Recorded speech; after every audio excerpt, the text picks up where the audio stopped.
يا أيها الذين آمنوا اذكروا الله ذكرا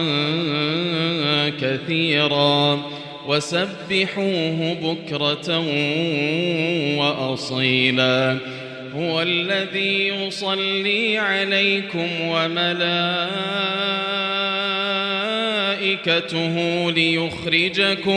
ليخرجكم من الظلمات إلى النور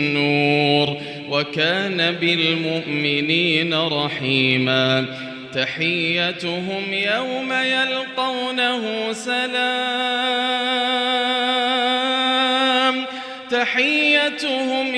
يلقونه سلام وأعد لهم أجرا كريما يا أيها النبي إنا أرسلناك شاهدا ومبشرا ونذيرا وداعيا إلى الله بإذنه وسراجا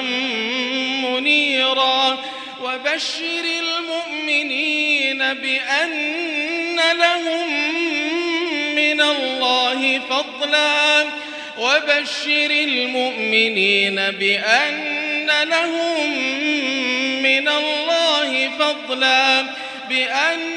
لهم من الله فضلا كبيرا ولا تطع الكافرين والمنافقين ودع أذاهم وتوكل على الله وكفى بالله وكيلا